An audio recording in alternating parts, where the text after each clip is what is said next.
자, 그럼 소득세는 개인소득세, 법인소득세로 나누는데 우리가 세법의 이름을 붙이면서 개인소득세는 개인자를 이렇게 생략을 해서 소득세법이라고 법 명칭을 붙인 거고, 법인소득세는 여기에 소득자를 생략하고 법자를 붙여서 법인세법이라고 이름이 붙게 된 거예요. 그래서 우리는 자연인인 우리가 돈을 소득에 대해서 세금을 부과하느냐, 아니면 법인인격체라고 말하는 법인이 돈을 벌어들인 거에 대해서 세금을 부과하느냐, 이제 이 부분에 대해서 이야기를 하는 건데, 우리 부가가치세 같은 경우는 소비 단계에서 일어나는 거죠. 한마디로 돈을 안 쓰면 세금을 부담할 일이 없는 게 소비세인 우리 부가가치세, 개별소비세 이런 거였어요.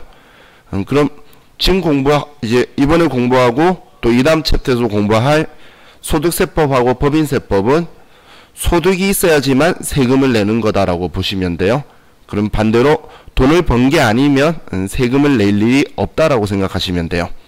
그럼 개인소득세법은 우리 소득 원천설에 의한 열거주의 방식을 채택하고 있고, 법인세법은 순자산 증가설에 의한 포괄주의를 채택하고 있어요.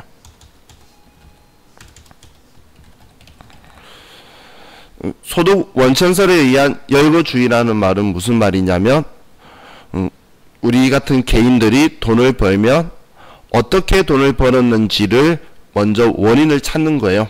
뭐 월급을 받은 건지, 아니면 우리가 사업을 한 건지, 아니면 이자를 받은 건지, 어떤 형태로 소득이 발생했는지 그 원천을 먼저 찾고, 그리고 나서 그 소득의 원천에 대한 내용이 소득세법 법전에 열거가 되어 있으면 세금을 부과하는 거고, 열거가 되어 있지 않으면 세금을 부과하지 않는 방식을 쓴다라고 보시면 돼요.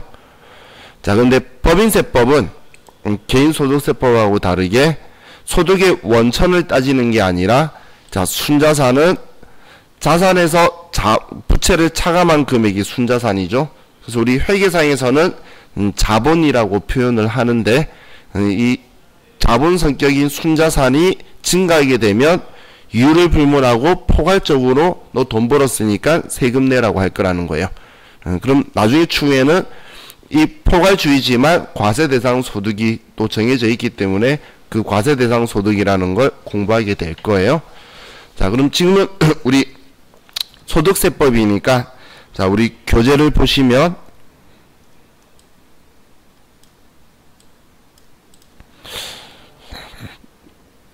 자, 우리 과세소득의 범위에 열거주의 방식에 따라 소득 원천별로 구분하여 과세 대상을 규정한다라고 적혀 있죠. 이걸 제가 소득 원천설에 의한 열거주의라고 표현을 한 거예요. 자, 그럼 열거주의 과세 대상 소득이 우리 종합소득이라고 말하는 사업, 근로, 뭐 기타 뭐 이런 것들이고, 우리 분류과세라고 이야기하는 퇴직소득, 양도소득 이런 것들도 열거되어 있는 항목에서 보는 거예요. 근데 이거 말고도 우리 아래 있는 이자소득, 배당소득, 연금소득도 열거주의 방식은 따르고 있어요. 근데 열거된 것 말고도 우리가 이와 유사한 소득에 대해서도 세금을 부과하겠다라는 세법법전에 유형별 포괄주의를 채택하고 있는 게 이자소득하고 배당소득하고 연금소득이에요. 과거에는 이런 형태가 아니었는데 지금 현재는 많은 이자소득에 대한 이자 받는 형태들이 있고, 또 배당 같은 펀드 형태들도 너무 많이 늘어나고 있고, 그리고 연금 상품들의 종류가 다양하게 많이 발생하다 보니까 일일이 열거하기가 너무 현실적으로는 무리가 있는 거예요. 그렇기 때문에 얘네들은 열거소득에도 과세를 하는데 그 외 이와 유사한 포괄주의로 그 부분도 과세를 하고 있다라고 보시면 돼요. 자, 우리 그 시험 접수에 대해서는 제가 이따가 다 말씀을 드릴게요. 자, 그럼 이제 우리 과세 방법이라고 적혀 있는데, 자, 원칙적으로는 우리 소득세법은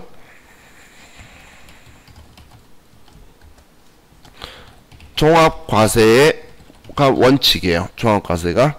이 종합과세가 원칙이라는 건 우리 개인이 1년 동안 어떤 형태의 돈을 벌었든 간에 전부 다 합쳐가지고 총 얼마 벌었어. 그러니까 세금 얼마 내야 되라고 계산하는 게 원칙이라는 거예요. 자, 그런데 자, 여기에서 우리 276페이지로 잠깐 가볼게요. 다음 페이지. 자, 지금 원천징수에 대해서 적혀 있는데, 원천징수.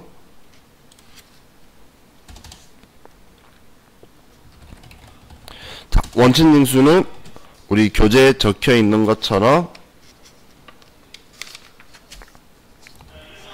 완납적 원천징수가 있고 예납적 원천징수가 있어요.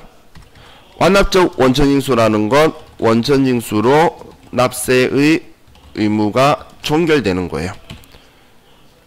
납세의 의무가 종결된다는 건 원천징수로 세금 떼이고 나면 더 이상 세금 낼 이유가 없이 이걸로 세금 내고 종결하겠다라는 거예요. 근데 예납적 원천징수는 원천징수 이후 확정신고로 납세의 의무가 종결되는 걸 우리 예납적 원천징수라고 표현을 해요. 자, 예를 들면 완납적 원천징수는 이거는 자, 예를 들었을 때 우리 복권 당첨금이 있죠. 자, 우리 과세관청은 복권을 당첨된 사람이 내년 5월 달에 이 복권 당첨된 거에 대해서 세금을 낼 거라는 그 믿음이 없어요. 그 사람이 돈을 다 써버릴지 외국으로 도망가 버릴지 그런 걸 알 수가 없겠죠. 그래서 이런 형태로 노름의 성격인 거라든지 이런 건 세금을 부과 안 하거나 아니면 부과하면은 그냥 완납적 원천징수로 이 복권 당첨금을 지급하는 자에게 완납적 원천징수를 요구하고 있어요. 그래서 세금을 전부 다 원천징수를 하고 더 이상 이 돈에 대해서 세금을 낼 필요가 없도록 한다는 거예요. 혹은 일용직 근로소득자들 있죠. 우리 그 일당 받고 일하시는 분들이 1년 동안 번 거에 대해서 우리가 내년 5월 달에 어디서 벌었는지 정리하기도 힘든데 그거 다 모아서 합산해서 세금 신고를 또 따로 한다라는 건 현실적으로 무리가 있다는 거예요. 그래서 그런 분들은 그냥 한번 그 돈을 지급할 때 원천징수한 거로 우리 납세 의무를 종결하는 거다라고 보시면 돼요. 그래서 지금 얘네 완납적 원천징수는 얘는 종합과세에 포함시키지 않기 때문에 그래서 이거를 분리과세라고 부른다고 보시면 돼요. 얘는 종합과세 하지 않고 따로 분리해서 이것만 별도로 과세를 하기 때문에 분리과세라는 표현을 써요. 완납적 원천징수는. 자, 그런데 예납적 원천징수는 얘는 자, 예를 들면 여러분들이 제일 많이 하시는 급여 같은 경우 있죠. 자, 그럼 월급 같은 경우에 여러분들이 올해 월급 받을 때에 원천징수를 얼마를 당해야 되는지는 여러분이 알 수가 없어요.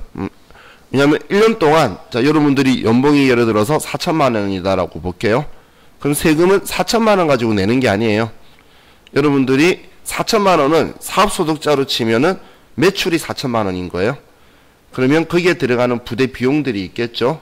왜냐하면 소득세는 이익의 세금을 부과하는 건데 매출인 수익의 세금을 부과하는 게 아니라는 거예요.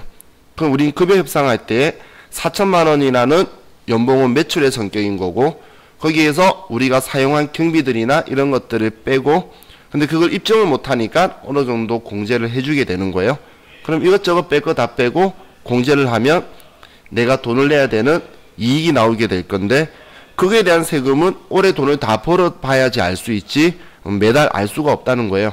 그럼 우리는 그걸 1년치를 정리해서 하는 게 원래 다음 연도 5월 달에 하는 종합소득세 신고고 근데 근로소득만 있는 자는 다른 소득이 없으니까 미리 빼서 정리하려고 2월 달에 연말정산이라고 해서 근로소득 확정신고를 하는 거예요. 자, 그런데 그러면 지금 내가 1년 동안 정확하게 얼마 벌 줄을 모르면 우리는 원천징수 해야 될 금액을 모르겠죠. 그런데 월급 받을 때마다 일단 원천징수를 한다라는 거예요. 그래서 일단 원천징수 할 금액을 국가가 간이 세액표라는 걸 만들어서 매년 공시를 해요.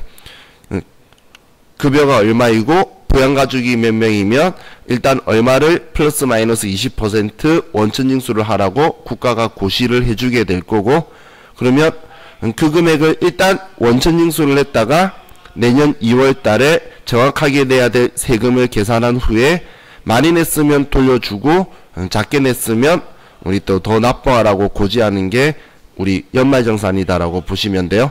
그러면 이 연말정산을 하는 거는 우리 일단 원천징수하고 나중에 계산하자, 그런 이야기죠. 그런 걸 우리는 연합적 원천징수라고 보시면 돼요. 자, 그럼 우리는 원칙은 종합과세인데 분리과세가 우리는 완납적 원천징수라고 표현할 때도 있고 분리과세라는 표현을 많이 쓸 건데, 이거는 종합과세에 들어오지 않기 때문에 따로 세금 내어서 나중에 종합과세 대상에서 빠진다라고 보시면 돼요. 자, 그리고 자, 그럼 이 분리과세 말고 다시 우리 앞 페이지로 와서 우리 275페이지로 오면 이제 분류과세를 설명을 드릴 건데, 자, 우리는 종합과세가 원칙이라 그랬죠. 종합과세하기 위한 종합소득은 우리가 이자소득, 배당소득, 사업소득, 근로소득, 연금소득, 기타소득, 이렇게 6가지의 소득이 있다라고 보시면 돼요. 자, 그럼 이 6가지 소득을 전부 다 합쳐서 얘네들을 다 합쳐서 종합소득이다라고 부르는데, 그런데가 아니고 얘네들은 그럼 1년 동안 번 거를 전부 다 원칙적으로 다 합쳐서 우리가 과세를 하겠다라는 거예요. 그럼 어쩌다 한 번씩 일어나는 것들이 있죠. 우리가 그 회사를 그만두면 받는 퇴직소득이라든지, 아니면 저는 태어나서 아직 한 번도 발생해 본 적이 없는 소득인 양도소득이라든지, 이런 거는 자주 일어나는 게 아니라 간헐적으로 일어난다는 거예요. 여러분도 일하다가 퇴사하고 퇴직금 받는 거는 어쩌다 한 번씩 일어나겠죠. 근데 생각해 봤을 때 어느 한 사람이 30년간 한 회사에서만 일했어요. 그럼 30년간 한 회사만 일했으면 이분은 퇴직금이 꽤 많을 거예요. 뭐 억대가 넘어갈 수도 있겠죠. 그럼 그런 분은 평소에 나의 월급은 몇 천도 안 됐었는데 올해 퇴직하는 해에 퇴직금 때문에 소득이 다 늘어나서 내년에 높은 과세 구간을 맞아서 세금을 내게 되면 이거는 좀 부당하다는 거예요. 그렇기 때문에 어쩌다 한 번씩 일어나는 것들, 또 양도소득은 내가 1,000원에 사와서 1,500원에 판다면 500원의 차익이 발생했겠죠. 그럼 그 500원에 대해서 세금을 내는 거예요. 집 샀다가 집 팔았을 때에 우리 양도소득세에 대해서 이야기가 많이 있었죠. 그럼 이것도 자주 일어나는 게 아니라는 거예요. 그래서 얘네들은 어쩌다 한번 일어나는데 그 차익이 크게 되면 종합소득에 넣어버리면 높은 구간에 세금을 부과되게 되어서 좀 부당하게 되니까 얘네들은 따로 나눠서 얘네들은 분류과세를 하겠다는 거예요. 종합소득에 넣지 않고 퇴직소득, 양도소득은 따로 분류과세를 하겠다라고 보시면 돼요. 자, 그래서 우리 교재 보시면 우리 분류과세는 간헐적으로 발생한다라는 이런 분위기로 적혀 있죠. 우리는 어쩌다 한 번씩 일어나는 거기 때문에 얘네들은 따로 분류과세라고 한다라는 거예요. 그래서 여러분들 용어에서 분리과세와 분류과세는 꼭 구분을 하실 수 있어야 돼요. 자, 그럼 우리 이거 처음 공부한 적이 있으니까 자, 이 부분을 주의하세요. 자, 주의할 부분이 아이고 또 빨간색이야. 자, 이거 주의할 점이 우리 상속이라든지 증여 있죠. 이거는 소득세가 아니에요. 상속이나 증여받는 건 우리 소득세법에 해당 사항이 아니라 상증세라고 우리 흔히 말하는 그 세법이 별도의 세법이 있는 거예요. 그렇기 때문에 우리가 종합소득을 이야기하고 이 사람 얼마 벌었니? 말하는데 이 사람이 1년 동안 쉬었어요. 아파서. 그런데 뭐 아버지가 걔한테 1억을 증여했대요. 그럼 그건 증여세를 내는 거지 그 사람의 소득세는 없다라고 보시면 돼요. 소득은. 그래서 이건 증여세하고 상속세하고 그리고 소득세는 우리 별도의 세목이다라고 생각하셔서 우리 지금 종합소득세 이야기하는데 누가 증여받고 그러면 그 부분은 무시하시면 돼요. 자, 그럼 지금 우리 종합과세, 분리과세, 분류과세를 이야기했었고 이제 개인 단위 주의과세라고 적혀 있죠. 자, 우리 소득세법은 우리 인세예요. 부가가치세일 때는 물세라는 표현을 했었죠. 누가 샀느냐 이런 건 따지지 않고 우리 물건 과세 대상 물건이냐 재화냐에 따라서 10%인 게 부가가치세였는데 그런데 소득세법은 인세예요. 지금 너가 돈 얼마나 벌었니? 그럼 번 사람마다에 따라서 세금을 개별적으로 부과한다라고 보시면 돼요. 자, 예를 들어서 친구하고 동업을 해요. 그럼 동업을 하게 되면 한 가게에서 매출이 1억이 나왔다 하더라도 그리고 이익이 1억이 나왔다 하더라도 그 1억에 대해서 세금을 부과하는 게 아니라 동업을 했으면 동업한 친구끼리의 지분만큼 서로 나눠서 예를 들어서 한 사람은 60% 지분이고 한 사람은 40%면 A라는 사람 60%인 사람은 6천만 원 번 거에 대해서 세금을 내고 개별적으로 그리고 B라는 사람은 4천만 원에 대해서 세금을 내는 거지 그 합산해가지고 사업장 단위로 가는 게 아니라는 거예요. 그래서 부가가치세법은 우리 사업장 단위 과세제도인데 우리 소득세법은 개인 단위 과세제도라고 보시면 돼요.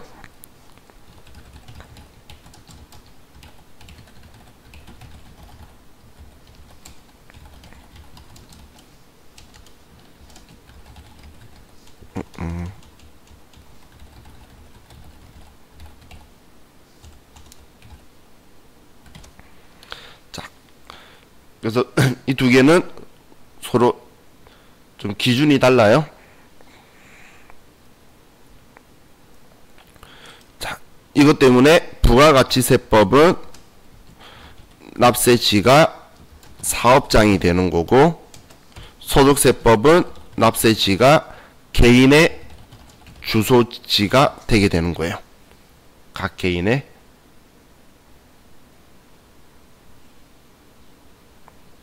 그래서 부가가치세법하고 소득세법 가지고 비교하면서 언급을 종종 하니까 자, 이 부분도 같이 체크를 좀 해두세요. 이 두 개를 비교하면서 나오니까 당연히 시험에서는 친구가 동업을 할 거예요.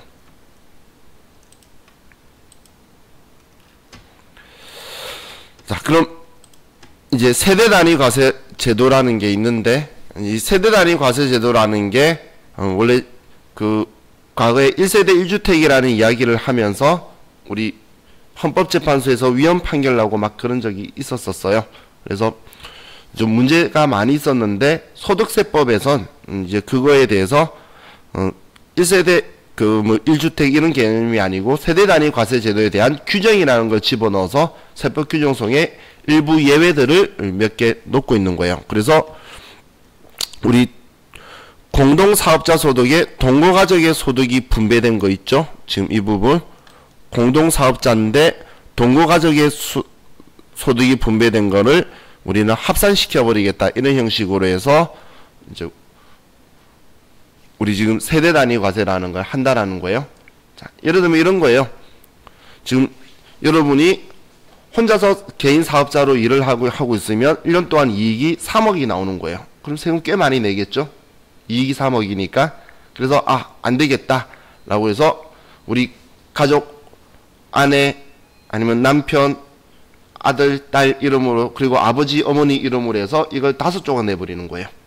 그럼 3억을 5조각 내버리면 이게 한 사람당 6천만 원으로 나눠서 세금 내면 당연히 세금의 절감 효과가 있겠죠. 우리 소득세는 우리 누진세율 제도이기 때문에 높은 구간에 가면 세금을 더 많이 내도록 되어 있으니까 그렇게 하면 세금을 줄일 수 있어서 가족끼리 지분율을 나누고 있다는 거예요. 근데 과세관청은 바보가 아니죠. 누가 봐도 뻔한 거잖아. 그런 경우에 특수관계자, 우리 가족들 관계 안에 되어 있으면 그거는 분리시키지 않고 그냥 하나로 합산해 가지고 세금을 부과시켜 버릴 거다, 그런 이야기예요. 이런 규정들이 소득세법에서는 있어요. 자, 그럼 이제 아래 우리 소득세법이라는 것, 제가 매출인 소득에 세금 부과하는 게 아니라 우리 이익인 소득금액에 세금을 부과할 거예요. 그렇기 때문에 소득에서 세금 부과 안 할 금액들을 빼줄 건데, 이 소득세라는 건 인세이기 때문에 이 개인이 먹고 살거나 기초생활을 하기 위해서 필요한 돈에 대해서는 공제, 빼주는 제도를 가지고 있어요. 그래서 우리 인적공제에 대해서 공부한 적이 있죠. 뭐 연말정산이라든지 아니면 우리 기본공제라든지 이런 우리 연말정산은 물적공제죠. 죄송해요. 자, 인적공제, 기본공제라든지 추가공제들 있죠. 우리 나이가 60세 이상, 뭐 20세 이하이고, 뭐 소득금액이 100만원 이하이고, 이런 이야기 했던 게 지금 내 기본 소득을 가지고 함께 생계를 하는 사람들에 대해서 먹고 살 금액은 빼주겠다라는 거예요. 그런 인적공제 제도가 있고, 자, 누진과세 제도는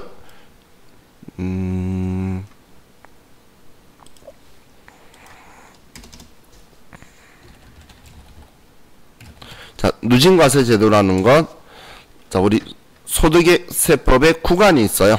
자, 예를 들면 6%, 15%, 24%, 35%, 38%, 뭐 이렇게 해서 계속 쭉 늘어날 거예요. 그러면 이 소득 누진과세 제도라는 건 지금 저의 소득이 만약에 이 구간까지 차 있다라고 볼게요. 소득이. 그러면 소득이 여기까지 차 있으면 저는 전부 다 24%를 부과되는 게 아니라 이 구간까지는 6%고 여기까지는, 이걸 초과하는 부분은 여기까지는 15%고 나머지 넘어가는 부분은 24%를 부과하겠다는 거예요. 이게 누진과세 제도예요. 그럼 경계선을 넘으면 더 많이 받고 작게, 그 경계선 아래면 작게 세금 받는다는 건 누진과세 제도를 전혀 이해를 못하고 계신 거다라고 보시면 돼요. 자, 이 누진과세 제도를 이걸로 예를 들면 오히려 더 많이 잘 이해하시던데, 자, 누진과세 제도의 예 중에 한 개가 복권이에요. 자, 복권 당첨금은 기타 소득이기 때문에 원칙적으로 3억 이하까지는 20% 세율이고 3억 초과에 대해서는 30% 세율이에요. 자, 지금부터 소득세법하고 법인세법 갈 때까지는 지방소득세는 다 별도예요. 얘네들은 다 국세고. 자, 그럼 이런 상황에서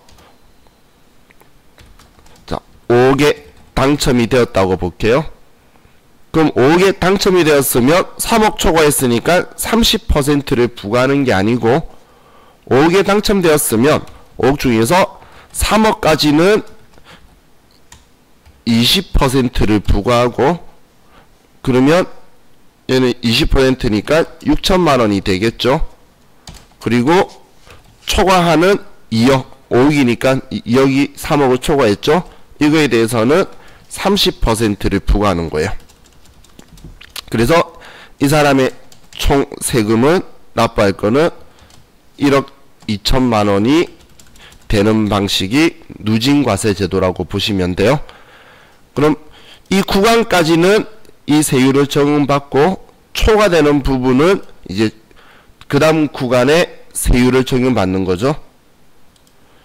그럼 지금 이걸 봤을 때에 3억 초반이 돈을 많이 가져가겠어요? 2억대 후반이 돈을 많이 가져가겠어요? 누가 봐도 3억 초반이 많이 받아가겠죠. 그냥 3억 초과라고 다 30%면 누구는 간에 2억대 후반을 하고 싶겠지. 그런 구조가 아니라는 거예요. 3억까지는 20%고 넘어간 부분만 30%인 거예요. 그럼 지금 우리 소득세법도 똑같이 지금 내가 15% 구간까지 소득 금액이 찼다면 그럼 6% 구간까지 6%고 넘어가는 부분만 15%예요. 저도 위에 구간을 많이 맞아보고는 싶어요. 근데 그만큼 소득이 안 올라가기 때문에 저도 아래쪽에서 거의 주로 하는데, 지금 우리가 뭐 증세라고 막 이야기하는데, 증세가 돈 많이 버는 사람들 있죠. 지금 여기 뒤에 42%, 45% 늘어났는데 이 45%가 이번에 늘어난 게 5억인가? 1년에 5억, 3억인가 5억 벌면 지금 제가 번다는 건 이익을 이야기하는 거예요. 소득 금액도 아니고. 그럼 그 넘어간 부분에 대해서 세금 더 내라고 하는 거니까 이재용 같은 사람들이 더 내겠죠. 좀 걔네들은 세금 내도 먹고 사는데 문제 없을 거예요. 그게 우리 누진과세 제도라고 보시면 돼요. 자, 그럼 우리 다음 페이지로 넘어가서, 자, 원천징수 대상 소득이라고 적혀 있는데, 일반적으로는 원천징수를 전부 다 하려고 해요. 왜냐하면 소득을 받은 사람이 그 세금을 나중에 정리해서 제대로 전액을 납부할 거라는 믿음이 조금 작아요. 과세관청은. 그렇기 때문에 그 소득을 지급하는 자에게 그 소득에 대한 종류별로 원천징수 세율이라는 걸 정해놓고 그 세금을 일단 원천징수를 하도록 하는데, 이자나 배당도 지급하는 자가 원천징수하고 돈을 줄 거고, 그리고 원천징수 대상 근로소득이나 일반 월급 받는 거나 아니면 납세조합에 가입한 근로소득 혹은 일용직 근로소득, 그리고 특정 사업소득이라는 건 그 사업장이 없는 사업소득자를 이야기하는 거예요. 특정 사업소득이라는 건 사업장이 없는 사업소득이라든지, 그럼 사업장이 없는 거는 우리 그 누군가가 돈을 지급을 해주겠죠. 매년 그냥 반복적으로 같은 일을 해서 소득을 발생시키는 걸 사업소득이라고 하는 건데, 사업장이 없는 사업소득자인데 그때는 원천징수를 당하게 될 거예요. 우리 흔히 말하는 3.3%. 그리고 연금소득도 지급하는 자가 원천징수를 할 거고, 기타 소득도 원천징수를 할 건데, 괄호에 보시면 계약의 위약 또는 해약으로 받은 위약금이라든지 아니면 뇌물, 알선수재, 배임수재에 의해서 받은 것들은 원천징수 할 수가 없어요. 위약금 주는 사람이 원천징수하고 위약금 준다는 건 말이 안 되겠죠. 뇌물을 주면서 원천징수하고 준다는 거, 기타소득이라서 뇌물이니까 20% 원천징수 할게요. 말이 안 되잖아요. 그래서 이건 제외다라고 적혀 있는 거예요. 자, 그리고 기타소득에 해당하는 뭐 봉사료라든지 퇴직소득 이런 것들이니까 그냥 제가 이런 표현을 쓰죠. 웬만하면 원천징수를 다 하려고 한다. 지급하는 자에게 소득의 원천에 대해서 징수해서 납부하는 의무를 주고 있다는 거예요. 자, 그럼 근로소득자의 원천징수 방법은 뒤쪽에서 더 자세히 볼 거니까, 일반 급여자는 우리 원천징수 이행사항 신고라는 걸 회사에서 다음 달 10일날 매달 다음 달 10일까지 원천징수 이행사항 신고를 하는 걸 보셨거나 아니면 하실 거예요. 그래서 매번 원천징수를 해서 근로소득자들한테 하고, 그리고 나서 내년 2월 달에 연말정산으로 근로소득 확정신고를 하고, 일용근로자에 대해서는 우리는 지금 나중에 뒤에서 볼 거예요. 15만원은 근로소득 공제고 기본 세율인 6%를 부과해서, 그리고 근로세액 공제인 55%를 해서 원천징수 하는데, 일용근로소득자는 완납적 원천징수로 이렇게 한 번에 세액공제든 소득공제든 전부 다 해버리고 원천징수를 해서 분리과세를 시켜버릴 거란 이야기예요. 자, 그럼 원천징수 세액의 납부에서는, 자, 이건 원칙적으로는 우리 지급한 달에 다음 달 10일까지 우리는 그 신고하고 납부를 해야 되는데, 상시 고용인이 20인 이하인 곳에서는 반기 납부가 가능해요. 반기 납부. 반기 납부는 우리는 6개월인데 날짜가 반기의 마지막 달에 다음 달 10일까지라고 적혀 있죠. 한마디로 6월 말일까지 해서 7월 10일까지, 12월 31일까지 해서 1월 10일까지 6개월치를 가지고 한 번에 원천징수를 할 수 있다라고 보시면 돼요. 자, 원칙은 다음 달 10일인데 20인 이하인 우리 사업장에서는 반기 납부가 가능해요. 실무에서는 이거 못하게 막으세요. 저 지금까지 이거 한 곳에 100% 전부 다 미납해가지고 통장 압류되는 국세 미납해서 통장 압류되는 곳 많이 봤어요. 지금 소득세는 국세죠. 그래서 원천징수 그 신고하는 거는 국세 신고예요. 근데 국세를 납부하지 않으면 그냥 바로 통장 압류되고 하는데 압류된 통장이 안 풀려요. 그래서 세무사무실 일하시면 기장료가 안 들어와요. 통장이 압류가 돼가지고. 그래서 금방 이거 납부 안 한 걸 알 수가 있어요. 저 사무실 개인 거래처가 120개인데 벌써 35개 폐업했어요. 이번에 개인 사업자. 코로나 때문에. 다들 힘들어 하시더라고. 방기납 폐업 이야기하니까 압류 이야기가 그 생각나네. 지금 수도권에 몇천 개 폐업했다는 것 중에 30몇 개가 제 거래처예요. 자, 경기가 안 좋은가 봐요. 자, 4번에 납세 의무를 좀 볼게요. 자, 우리 납세 의무는 거주자, 비거주자로 나누는데, 자, 오른쪽 277페이지에 거주자의 납세 의무, 비거주자의 납세 의무 있죠. 자, 이거는 우리나라 사람이다, 외국 사람이다가 아니고 국내에 주소가 있거나 아니면 183일 이상 거소를 둔 사람이에요. 주소라는 말은 주된 소재지를 이야기하는 거고, 거소지라는 건 머물러 있는 장소를 거소지라고 하는 거예요. 그러니까 우리 흔히 말하는 체류했다라고 표현을 하죠. 그래서 우리나라 사람은 그냥 일반적으로는 거주자가 많아요. 그런데 외국인인데도 183일 6개월 이상 우리나라에 거주하는 걸로 해서 비자를 만들고 있는, 그 비자를 받아서 들어오시는 분들 있죠. 지금 183일 이상 거소를 둔 개인, 이 사람들을 우리는 거주자 의제라고 표현을 해요. 거주자로 본다는 거예요. 그럼 지금 이 거주자는 중요한 게 무제한 납세 의무자라고 표현이 적혀 있죠.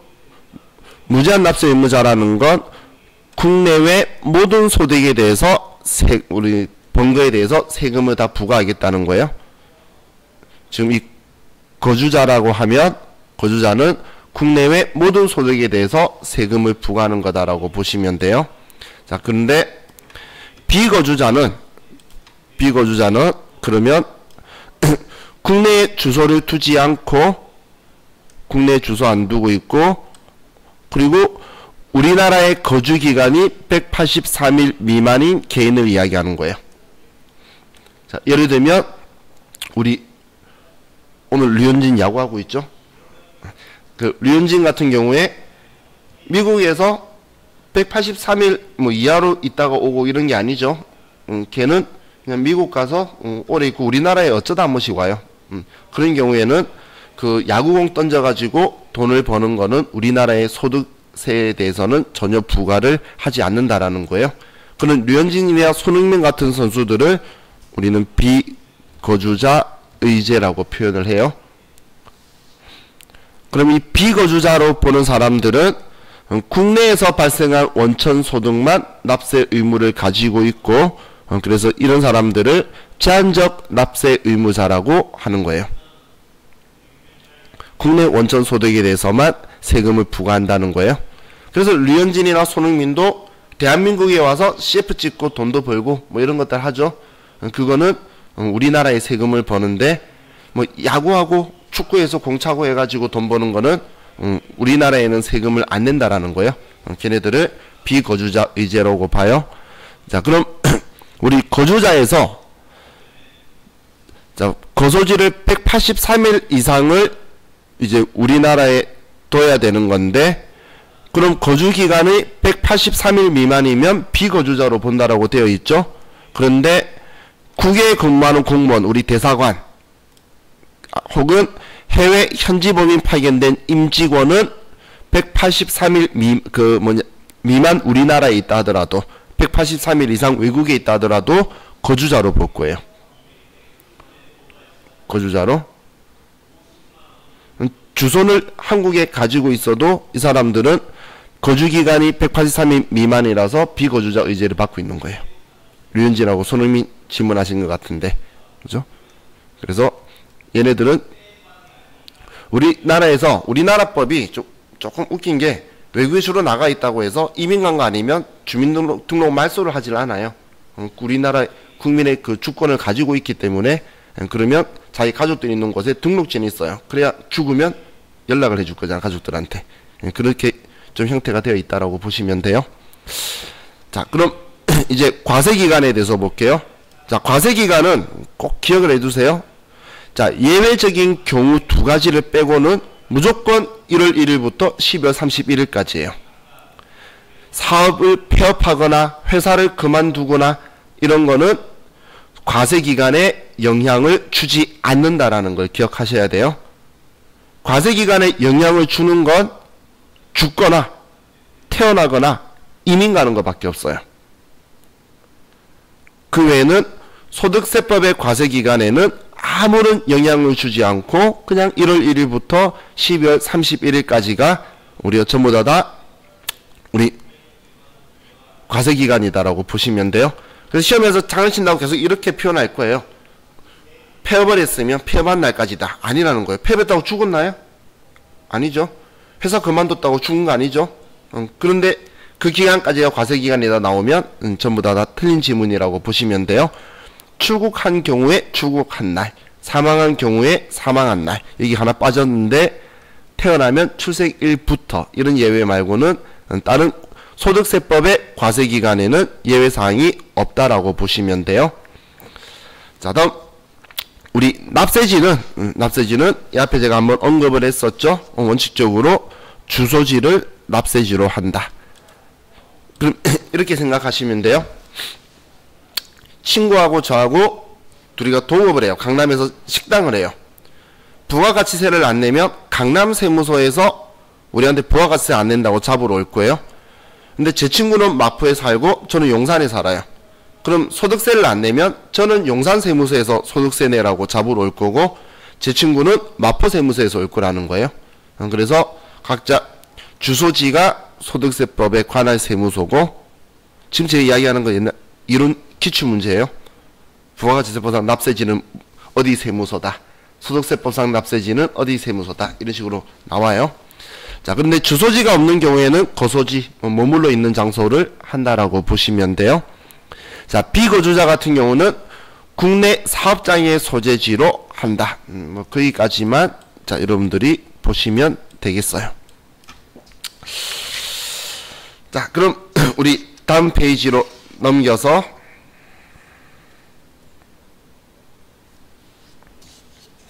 우리 소득세 계산 구조라고 있죠. 소득세 계산 구조. 자, 이 소득세 계산 구조에서 여러분들이 자 이렇게 생각을 좀 해주시면 좋을 것 같아요. 자, 총 수익 금액이다라고 적혀 있는데 뭐 총 수익 금액 뭐 여 위에 소득이라는 표현도 있어요. 근데 얘네가 지금 회계상에서는 총 수익 금액이 수익으로 보시면 되고, 지금 총 수익 금액이 위치가 좀 느낌이 안 오시죠? 총 수익 금액이 수익으로 생각하시면 되고, 똑같은 건 아니에요. 근데 비슷하게 개념을 잡으시라는 거예요. 자, 얘가 비용이고 소득 금액이 이익이에요.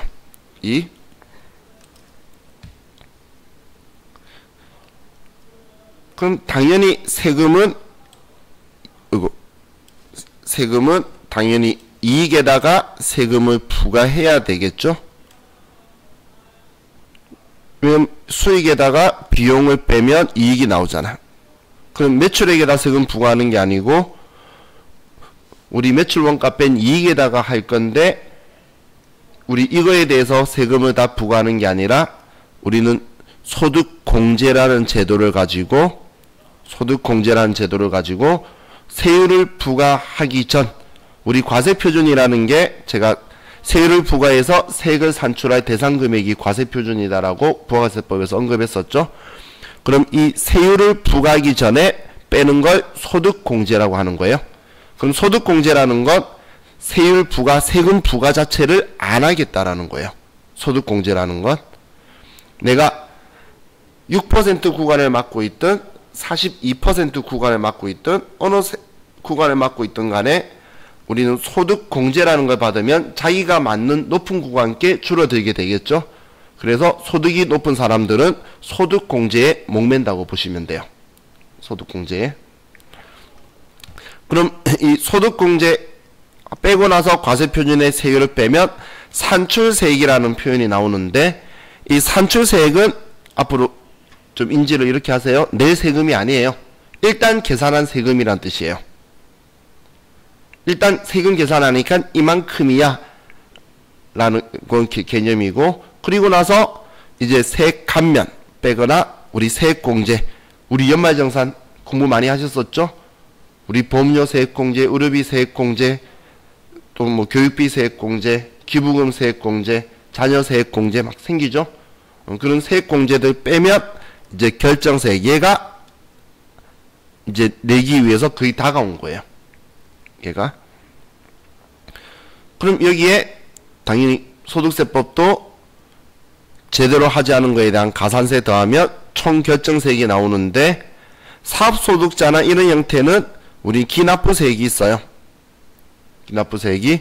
혹은 근로소득자도 예납적 원천징수 당한 거 있죠.